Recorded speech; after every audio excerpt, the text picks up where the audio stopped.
আমরা কখনো আমাদের বিরোধী দলের অবদানকে খাটো করে দেখি না, তাদেরকে আমরা রেসপেক্ট করি, সম্মান করি। কিন্তু তারা কথায় কথায় এও বলে বিএনপিকে তারা নিশ্চিহ্ন করে দিবে, বিএনপি ক্ষমতার আসার আগেই আমরা নাকি গাদ্দার, বেঈমান। এই ষড়যন্ত্র শুরু হয়েছে বিএনপিকে মাইনাস করবার জন্য। সুতরাং বেঈমানের ইতিহাস বিএনপি নাই।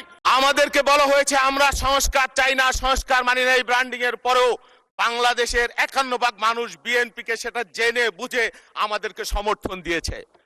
মাননীয় স্পিকার, বলা হয় জুলাই অগাস্ট অভ্যুত্থান, 1 মাসের অভ্যুত্থান। জুন মাসে শুরু হয়েছে, আপেল গাছের মতো আপেল গাছ লাগিয়েছি, আর অগাস্ট মাসে সেটা আপেল গাছে ফল ধরেছে, পেরেছি, খেয়েছি। বিষয়টা তা নয় মোটেও। দীর্ঘ 17 বছর অনেক অন্যায়, জুলুম, নির্যাতন, নিপীড়ন, আত্মত্যাগের মধ্য দিয়ে এই জুলাই অর্জিত হয়েছে।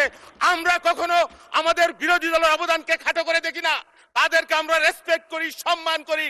কিন্তু তারা কথায় কথায় এও বলে বিএনপিকে তারা নিশ্চিহ্ন করে দিবে, বিএনপি ক্ষমতার আসার আগেই এমন একটি রাজনৈতিক দল, তাদেরকে নাকি মানুষ পতন চায়।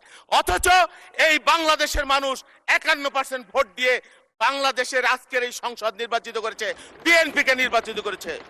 আমরা কখনো আমাদের আত্মত্যাগের কথা বলি না। বেগম খালেদা জিয়া যে আত্মত্যাগ করেছেন, একদিকে তার মৃত্যু আর একদিকে তার অবৈধ ফ্যাসিবাদী শাসন, ফ্যাসিবাদী শাসনকে বেগম খালেদা জিয়া মেনে নেন নাই। ষড়যন্ত্র, আমরা নাকি গাদ্দার, বেঈমান। এই ষড়যন্ত্র শুরু হয়েছে বিএনপিকে মাইনাস করবার জন্য। অন 11 থেকে তার আগে শহীদ রাষ্ট্রপতি জিয়াউর রহমানকে হত্যার মধ্য দিয়ে ষড়যন্ত্র শুরু হয়েছিল বিএনপিকে নিশ্চিহ্ন করে দেবার জন্য। অন 11-এর ষড়যন্ত্র, 96 সালের বেঈমানি, 83 সালের বেঈমানি, এই ইতিহাস আমরা সংসদে বলতে চাই না।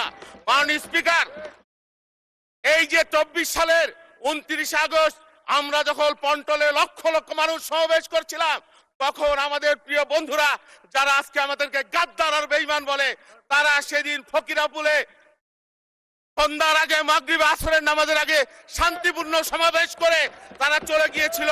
সুতরাং বেঈমানের ইতিহাস বিএনপি নাই।